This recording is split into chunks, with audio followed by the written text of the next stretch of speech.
नमस्कार. मी संतोष कोली, मड दर्यादीप मच्छीमार सहकारी संस्थेचा अध्यक्ष आणि आमचे जगन्नाथ बाजेसाहेब आहेत.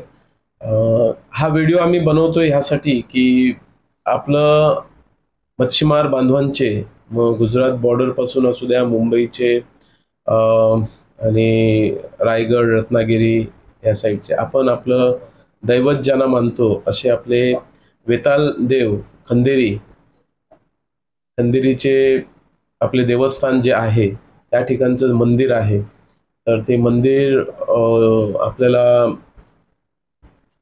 पुनर्निर्माण करायचं आहे किंवा त्याचा विकास करायचा आहे. तर त्या हिशोबाने आपल्या वर्सोली येथील काही बांधवांनी जगन्नाथ बाजेजी यांच्याकडे विचारणा केली आणि नेहमी आपल्या मड विभागातून तिकडे सुशोभीकरण किंवा व्यवस्था केली जाते, शेड बनवले जातात, काही ना काही चांगली कामं केली जातात.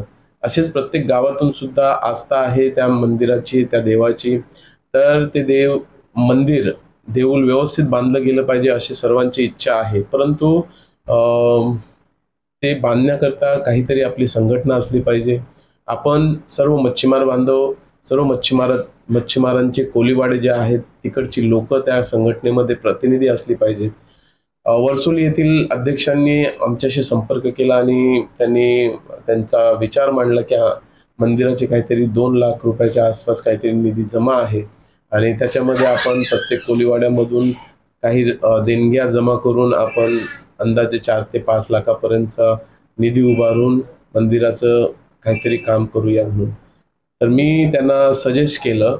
जगन्नाथ बाजेजींनी फोन केला होता, त्यांच्याच फोनवरून मी त्यांच्याशी गोष्टी केल्या आणि त्यांना सजेस्ट केलं की आपले जेवढे कोलीवाडे आहेत, जेवढे मच्छीमार संस्था आहेत, त्या ठिकाणचे संस्थांचे पदाधिकारी यांना त्या संघटनेमध्ये एक संघटना बनवण्यात यावी वेताळ देवाच्या नावाने आणि त्या संघटनेमध्ये सर्व संस्थांचे प्रतिनिधींना सभासद बनवून घ्यायचं आणि त्या संघटनेमार्फत आपण वर्गणी देणग्या जमा करून तो त्या ठिकाणचं मंदिर सुशोभित करण्यात यावं अशा पद्धतीचं काहीतरी आपण केलं पाहिजे, तरच हे शक्य होईल. नाहीतर अशा पद्धतीने आपण जर कमी ह्याच्यामध्ये किंवा संघटना न बनवता जर आपण वर्गणी काढायला गेलो तर लोकांचा विश्वास होणार नाही किंवा लोक जिकडे 500, 1000, 5000, 10,000 देण्याच्या ऐवजी 500 रुपये देतील. तर असं व्हायला नको.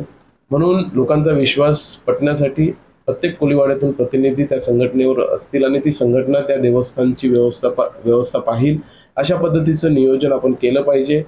म्हणून मी त्यांना सजेस्ट केलं आणि हा व्हिडिओ बनवण्याचा विचार हाच आहे की हा व्हिडिओ सर्वपर्यंत आपल्या कोलीवाड्यांपर्यंत पोहोचावा आणि ही संकल्पना पूर्ण व्हावी आणि सर्व कोलीवाड्यातील प्रतिनिधी मिळून आपण एक वेताळ देवाच्या नावाने संघटना, एक संस्था उभी करून त्या संस्थेमार्फत त्या मंदिराचं आर्किटेक्ट प्लॅन आणि त्याचं सुशोभीकरण कसं करता येईल, तसेच त्या समिती किंवा त्या संस्थेमार्फत शासनामार्फत आपल्याला त्या मंदिरासाठी निधी उपलब्ध करता येईल असे प्रयत्न केले जावे म्हणून हा व्हिडिओ बनवण्याचं कारण आहे आणि हा सर्व आपल्या कोलीवाड्यांपर्यंत पोहोचला पाहिजे अशी मी सर्वांना विनंती करतो.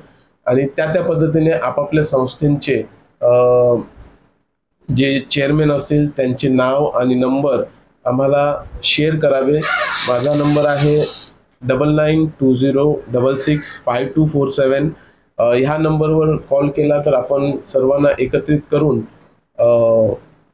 ही संस्था बनवूया आणि वेताळ देव मंदिराचं जीर्णोद्धार आणि सुशोभीकरण त्या ठिकाणी चांगल्या रीतीने होईल ह्याकरता आपण सर्व मिळून कार्य करूया अशी मी सर्वांना विनंती करतो. धन्यवाद.